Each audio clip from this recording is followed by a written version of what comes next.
Scam School Remix. If you want to look like some kind of badass gambling wizard, you gotta know the one-handed cut. Go ahead and pull out any bad boy. Show it to all the people at home. Don't let me see it. Putting it right on top, and I'm gonna lose it by shuffling in the deck not once, not twice, but 37,000 times. Here's what's gonna happen. I'm gonna pour myself a beer. Hold this kind of sideways, and while I pour myself the beer, I'm gonna find your card. What was your card? The 5 of clubs. Now, the tough thing is getting a good pour while you do the one-handed cut and you pull it around. What was your card again? 5 of clubs. 5 of clubs, and did I get it? Oh, that's it. That's Wizardry. it. Yeah. Now, we did an episode of Scam School a while back called Controlled Cards, where we taught how to control a card from the top of the deck down to the bottom. When we actually control the card, we're gonna have their card on top, but the first time we're only gonna peel off just the top card. Okay. Then we do the rest exactly the way you did. You keep dropping on top, dropping on top, dropping on top, dropping on top, until you've gone through the whole deck. When you want to keep a card on the bottom, if you pinch with your thumb and your fingers as you lift up, it'll keep their card on the bottom as you shuffle. So you can actually shuffle as much as you want, and their card will always stay right there on the bottom. The hardest part of this trick is doing the one-handed cut. This is a flourish called the Charlier cut or the one-handed cut, and it looks fancy, but it's actually really easy to pull off. With your left hand, make a little Pac-Man, right? And then you shoot him, and he's dead, like this. And instead of putting a coin in his eye, you put the deck in his eye to send him across the river Styx, right? Okay. Now, when you do this, you want to have the tops of your fingers just barely over this edge.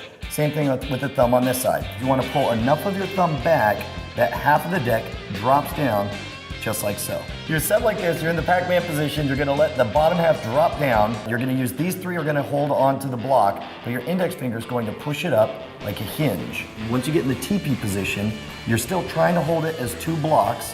Then, this is the only tricky part, you're going to let your index finger push this block back just long enough for the first block to fall down underneath it. And now it's resting on my index finger. And this is good, you actually did something naturally, use your chest to kind of correct with. When you're learning, that's a good thing to do because it keeps everything in blocks. Now remember, it should be an A. You don't want an L or a T, you want the letter A. And then once that lifts over, I want you to rotate your wrist up so you transform this A. As this drops down, you transform it into a V. Now the problem is, in this case, I'm actually flashing this card right at you, which is not how I do it in performance. I'd actually make sure it's pointed this way so I didn't reveal the card too early. So, but regardless, you want that V. Once you have a V, it's very easy to let your fingers go over that lip and drop the cards on it. Once the card's dropped on it, it's important now that you don't pinch with your thumb, because if you pinch with your thumb, it'll spread the cards in a fan. You don't want that. So instead, keep that thumb off of it and just use the pad, the friction on the pads of your fingers to pull out one card. And once it's most of the way out, you can actually just flip it right over to reveal their card. Number one complaint I hear about this one is people saying that their hands are too small to pull it off. If you think that's the case, then you can start off using some bridge-size cards. They're a little bit more narrow, but eventually you're going to be working your way right back up to poker-sized cards.